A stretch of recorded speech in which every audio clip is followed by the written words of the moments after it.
You're listening to the Bearded Theologians podcast, hosted by Zach Bechtold and Matt Franks. We hope you enjoyed today's podcast and check us out online at beardedtheologians.com.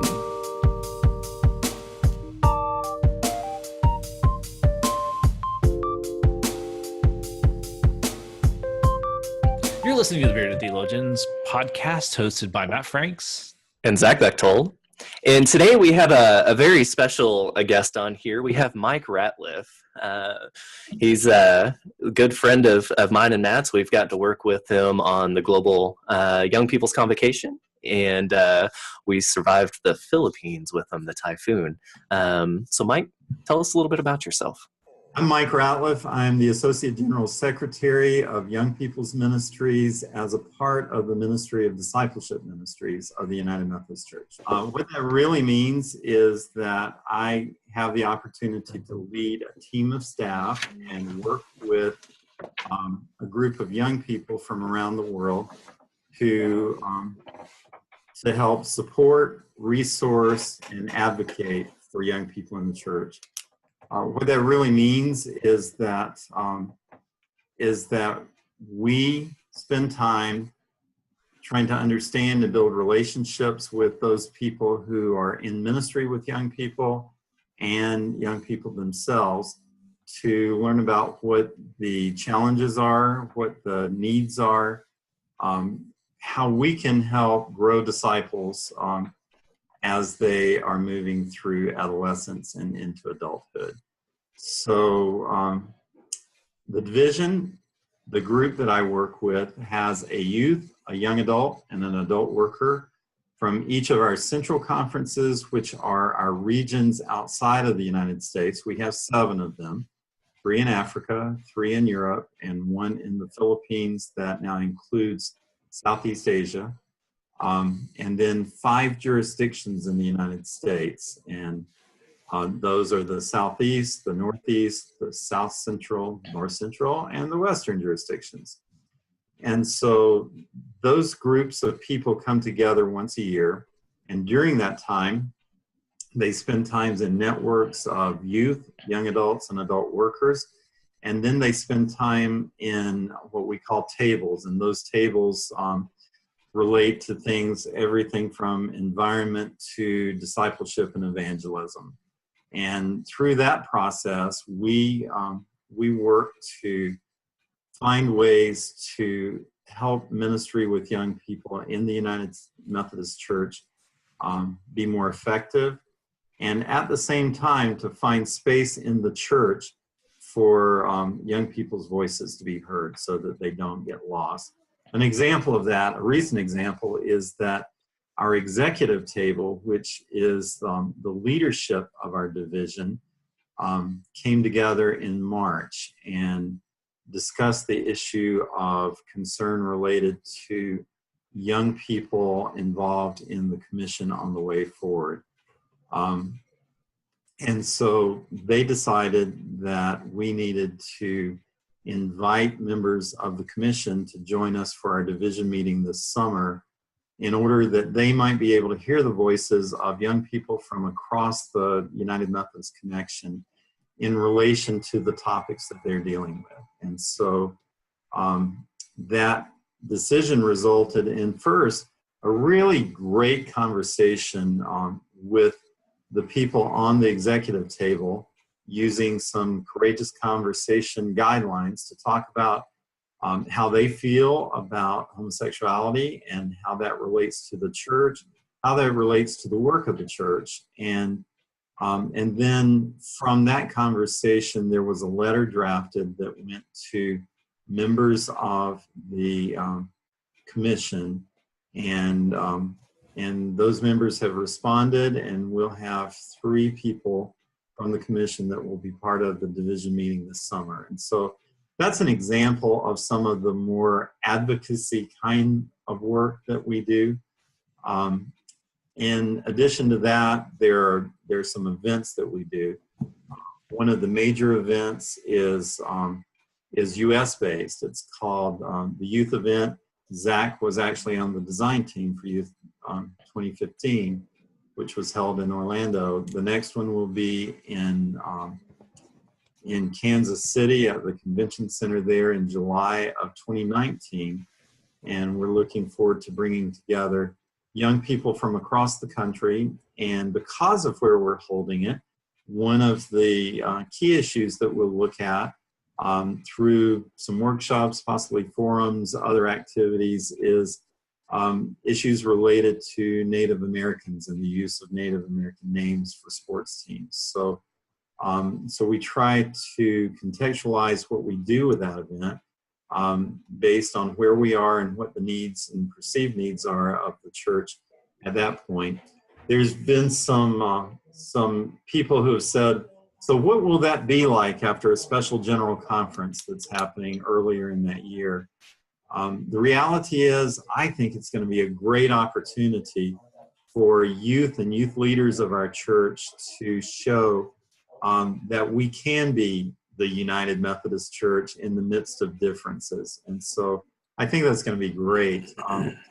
Another special event that we work with every year, every 4 years, is called the Global Young People's Convocation.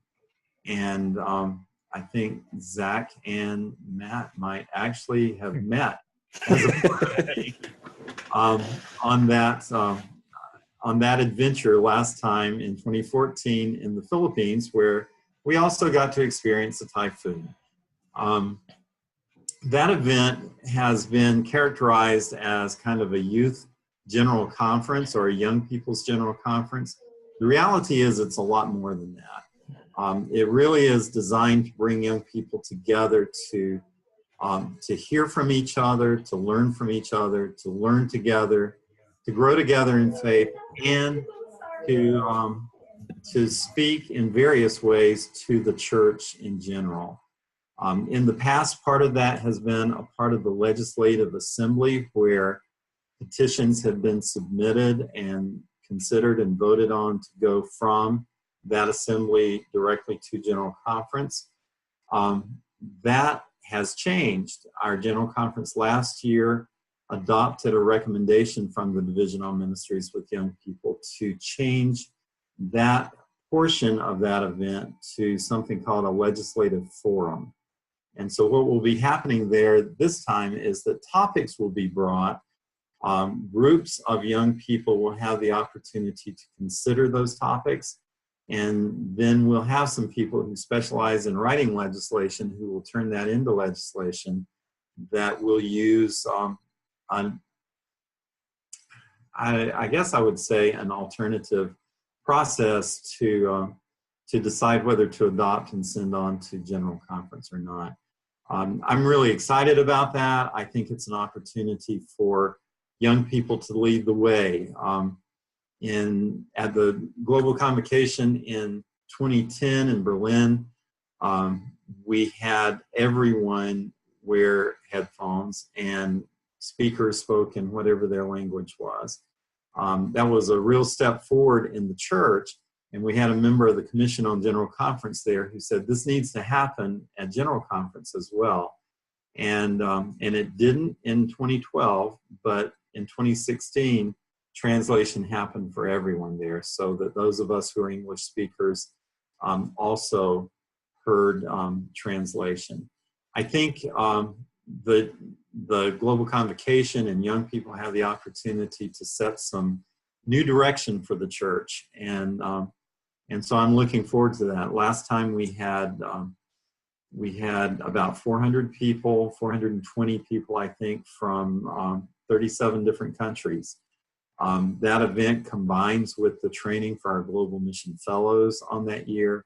And so there's this opportunity for young people to develop relationships that carry on into many other parts of life. And Matt and Zach are an example of that. So those are our major events. There are other things that we do. Last year, we brought together people from across the United States to talk about racism. And out of that conversation, we've had the opportunity to develop a possibility of a grant program for young people to do something in the area of racial reconciliation. And so that's being voted on, maybe even as we speak, in Norway at the Connectional Table meeting. So soon we hope to be able to roll that out, giving some resources to young people to be able to use their creativity to address an issue that is a major issue here in the United States. We have a variety of people on our staff. Most of our staff live somewhere else in the United States or in the world, and work in their particular region with young people, with leaders of young people's ministries, and with the concerns of young people. And that's really what we're about. That's what we do. And I tell people that a lot of times I get to be the buffer in the machinery of the church. I try to work with the structure of the church and those people who are in places and positions that help young people or sometimes hinder young people from being able to be in leadership. And so we work to do that, and I work specifically on that so that our staff and our division members are able to provide leadership and ministry across the connection. Is that enough? That's just the beginning. I love it. For all of our listeners or viewers, you can blame Mike for this, this whole bearded theologians thing.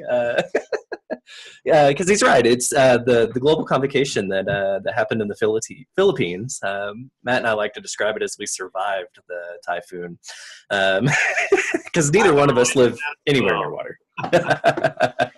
And but it is, and that's what we love about the event that we've gotten to work with you and the rest of the young people staff through the Convocation, and then me through Youth 15. We can affirm that experience in the work that y'all are doing and giving young people a voice, in doing it in creative ways, and that's huge. And so, I guess my question for you is getting to work with youth and young adults and the people who lead them. There's a lot of talk on and on about millennials and millennials not going to church and not wanting to be religious or spiritual or anything like that. What do you see there? I mean, kind of what are your thoughts on young people in the church and the way that the culture views it? Well, I have lots of thoughts about that. I guess I would say, first of all, the numbers that we see in general that are kind of thrown around about that don't actually reflect what we see in statistics from the United Methodist Church. And of course, we rely on statistics that come through a process that comes through annual conferences from local churches, and those are only as accurate as the reporting system that's there. We have seen a little bit of a drop off. The reality is that since 2009, we've been tracking young people who are involved in faith formation activities in the church, rather than membership or attendance. It's certainly attendance of being involved there, but before I came here, I was a local church youth minister, and people really like numbers, and yet we had things that happened all throughout the week in our ministry, and so just giving the number from Sunday school or the number from youth group or any other activity didn't really reflect the involvement, and so we moved to a total number of interactions with youth in a week, which could have been in the hundreds, and then the total number of different youth who were involved in things during the week, and that really helps us a lot more. And so these statistics are to reflect, who are the young people who are participating in any of those kinds of faith formation activities in the church. And both youth and young adults grew from 2009 when that started. And just in the last 2 years, there's been a little bit of a drop off, and percentage-wise, a little bit more with youth than, well, definitely more with youth, hardly any percentage drop off in young adults. So one of the exciting things about that for me is that I think we're beginning to help young adults find some places and some space to be in ministry, and that looks pretty different than traditional ministry. Whether all those numbers are accurate or not, and is the church having a harder time, especially the mainline church, in connecting with young people? I think the answer to that is yes. And I think some of the struggle there, what I hear everywhere in the world, whether it's in churches that are part of the global South, where attendance and membership is growing, or in Europe and the United States, kind of the northern part of the world, concerns about worship. I worked in large churches for most of my ministry, and those churches had multiple Sunday schools and worship services that happened at the same time. And like it or not, it was very convenient to go to church, for parents to go to worship, children to go to children's Sunday school, youth go to youth Sunday school. And so we have actually a lot of young adults today who have never really been in an integrated worship kind of experience. And I think if you look at any of the writing that's being done, especially about youth ministry, and I'm talking about youth ministry because I think youth ministry influences what happens with young adults, or what doesn't happen. And I think most of what you see today would say that youth ministry that's kind of over on its own is really not what we should be about, because we're creating this little church that's an atypical experience for youth. And when they graduate from that, they often graduate from church as well.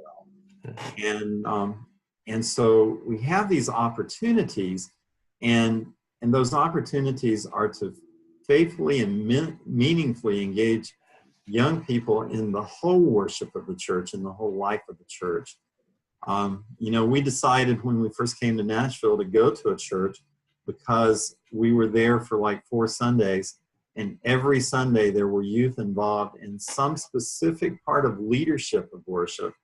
And that said to me that young people and having young people in leadership is important. Sometimes that can happen, so it's just kind of a show, and that's not as useful. But even that is a step in a direction of inclusiveness. And so I would say that yes, there are these kind of meta trends, these bigger trends that are out there, that less young people are involved in the church.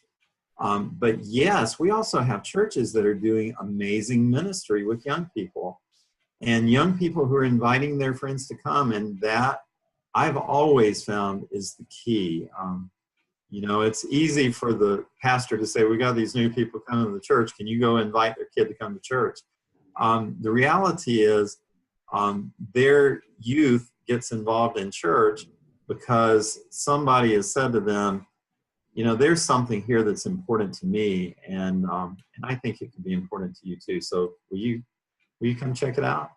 And so, yes, there is that trend, and yes, there is great opportunity and possibilities in the church as well, I think. Mike, you kind of touched something that I really love. I love intergenerational ministry stuff. I love when I can provide space for youth and adults of all ages and even children to get connected together. Are there any kind of, the one thing I struggle with is resourcing. There's not very much resource out there for that kind of ministry. I have to do a lot of adapting. And lately, one of the fun things lately has been I know we just finished up Adam Hamilton's Creed study, and they had a youth book and they had an adult book that we had purchased because we bought the big, and I've noticed that more and more from Cokesbury offering that youth component.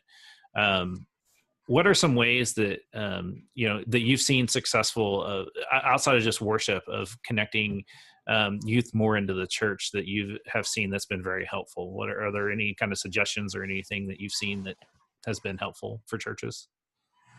Something that we're working on here that comes out of an experience that I had in my last local church before I came to this position is we had a Lent season where we used the same themes throughout the church: children's ministry, youth ministry, adult ministry, older adults, on Sundays in small groups. Everything that we did, we used the same theme during that week. So everyone in the family, so often, especially the larger the church is, the more this seems to happen. Everybody walks in the door and then goes in separate directions. And so this is at least a step in the direction of providing common ground and common space for conversation between people of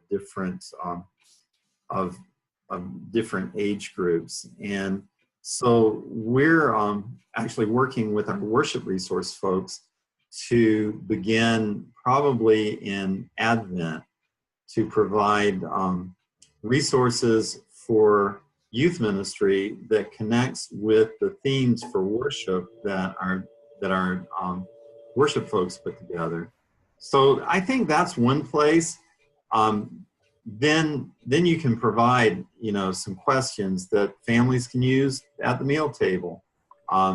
You can even provide that as a suggestion for families to do, because I know that doesn't happen all that often anymore. Maybe there are more questions while you're driving the soccer games or whatever else is going on in your life, but opportunities to discuss something that both of them have experienced in common, just from different perspectives.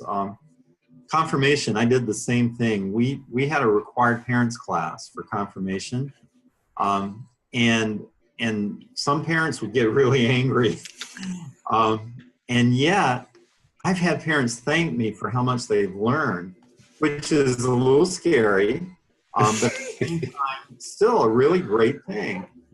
We even had, if there was a youth whose family wasn't connected to the church, we had volunteers who were kind of their surrogate parent during confirmation to be involved in that. And so the classes generally were separate and were very focused in terms of age groups, but there were also times when they were together. And so they got to experience some things. Often it was the first time that youth had ever heard their parents' faith journey. We kind of did this faith map, and they shared it with each other. Another place where I've seen that be really amazingly effective, I'd read some research that said that we really needed to be focusing on intergenerational kinds of things, and so took that seriously in terms of our mission trips. And so we did a mission trip that had adults, young adults, and older youth, like 11th and 12th graders. And they were international mission trips. And the first one that we did, the first day when we got back from work, the older adults kind of hung out together. We had a few older couples. The adults who graduated from college and were kind of working adults, they kind of hung out together. The young adults hung out together, and sometimes the youth hung out with them. And I was really worried about the fact that, oh no. So about 3 days of that happened, and then something else happened. On one of the work sites, a guy who was in the construction business had told these young adults how to do a roof. Well, these young adults had been working on roofing and mission experiences for like 5 or 6 years.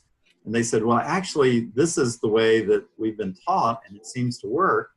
And I didn't hear about any of this until the end of the day. And they had gone back and forth, and they finally did it the way that the young adults said it needed to be done. And I talked to I was hearing this, talked to the construction guy later, because he was like in his 70s, and he said, I was arguing for my way because it was the right way. And then I figured out, what they were suggesting would be just fine, and it didn't make a difference. And so we went their way, and it made all the difference. And that was this huge breakthrough, so that all of a sudden, as that story got shared in the group, people understood that that it doesn't have to all be done the right way, because there are more ways to do it. And young people bring creativity that sometimes we adults don't think about. So so that it was very creative named mission trip, Mixed Mission. And after about 3 years, that became, we took about 200 youth and young adults on mission trips every summer. And that year, after about 3 years, that became our largest mission experience, because people wanted that experience and they heard about it. So so those are several ways that I would suggest that integration happens. And I think that then spills over into worship, into the rest of the life of the church. So I think starting with something structured, and usually with something that you already have. Confirmation was that for our church. And then building from that gives you the opportunity to develop a much more intergenerational kind of experience in the church. That's fun. Something I like to ask people who've worked with youth and young adults, they have the best stories. And so, Chris Wilterdink tells some of the best stories about driving through the Death Valley with youth and things. But I like to hear, there's always that one story that just sticks out that just you'll never forget. So what's your story with that, with, that one that just sticks out that's kind of this is youth ministry, or this is why I do what I do? A long time ago, I was just out of undergraduate school. Actually, my undergraduate degree is in business. My associate's degree is in music. I don't know how I ended up in ministry. I do, because God put me there. But I was working in a church and had this older sister, younger brother who was involved in youth ministry. The younger brother's name was Bernie, and Bernie was a pain. If there was something that Bernie could do to destroy whatever we were trying to create, he did it, and he did it naturally with ease. Often Bernie was the last person to be picked up on Sunday night, and I know why, And I found myself one Sunday night still waiting on his parents, and he was driving me crazy, and I picked him up by the elbows. And then I thought, oh my gosh, and I sat him down, and I've got to really think about what just happened there. I was really ready to throw him somewhere. And so we went on a retreat. At that time I was in Georgia, and we went to the North Georgia mountains, and it was in October, so it was cool. But we went to a state park and went canoeing.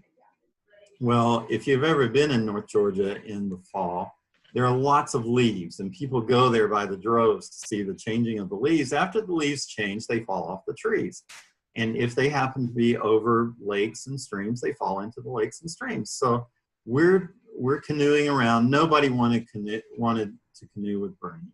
And so, being the good youth minister, and my wife, you've met Lynn, Zach, the good youth minister's wife, we invited Bernie to go with us, And so we canoed up this little stream that fed the lake, and there was another boat, the pastor's daughter, as a matter of fact, and she lost her paddle.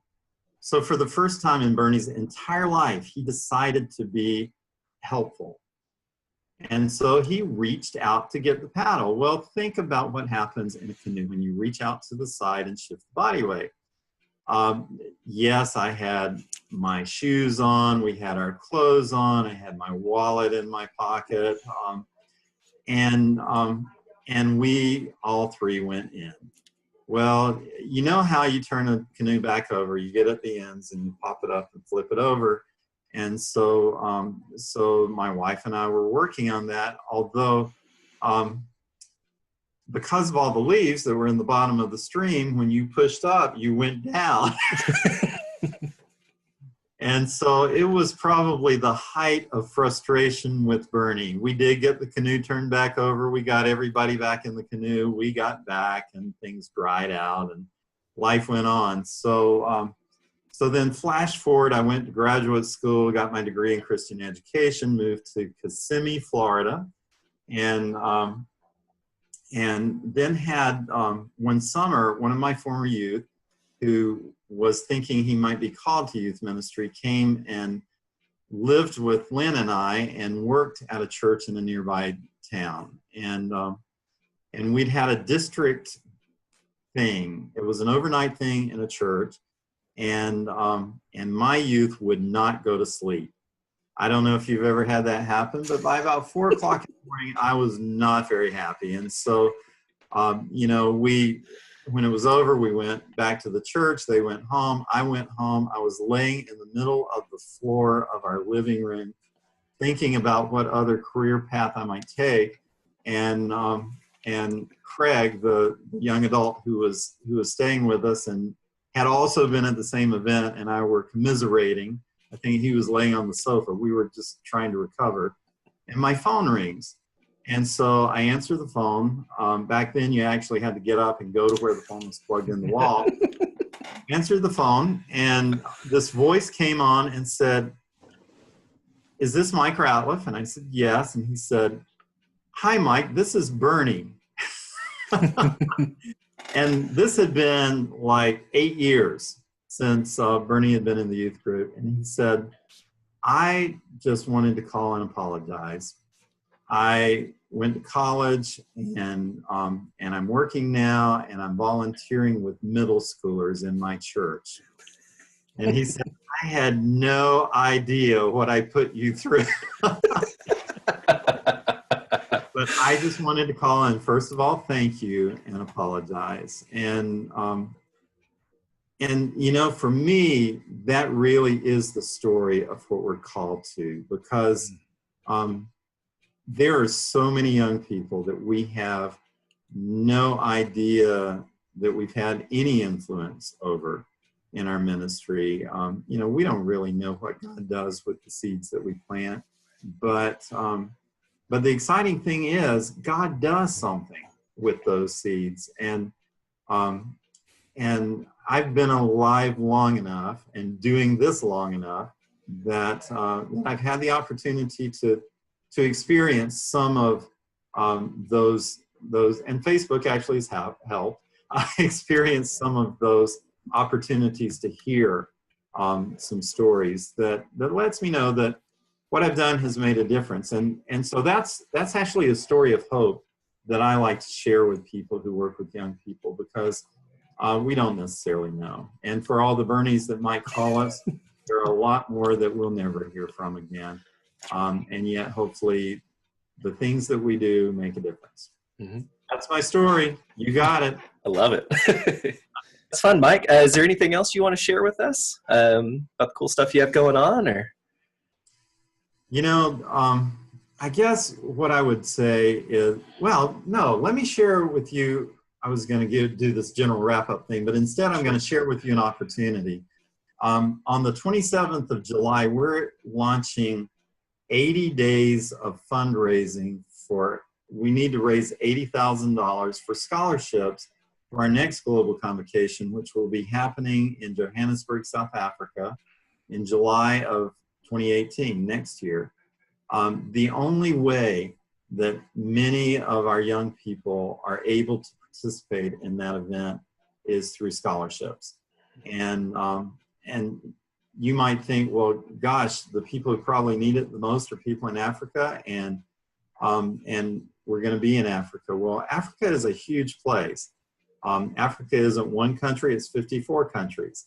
If you took all the countries in the world and put them inside of Africa, most of us would fit. And so actually flying from one part of Africa, flying from Kenya to Johannesburg, might be as expensive as flying from Kansas City to Johannesburg. And so that money is really important. And And we're going to have people doing different things. Some of you know that I've done bike rides in the past to raise money for things. And so I'm thinking about doing like 10 miles a day for 80 days or something like that. I'm going to be in Mongolia part of that time. I haven't figured that out yet. But that is an opportunity for us all to be involved in ministry. You know, I'd love for as many young people as possible to be in South Africa. And so I would extend that invitation to you. And if you come to umcyoungpeople.org, you can learn information about that.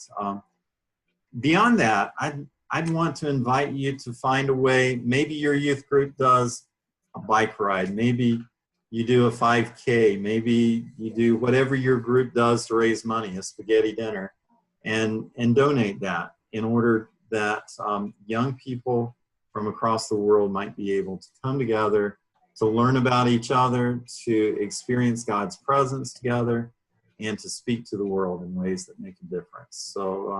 So that's an invitation that I give you in closing.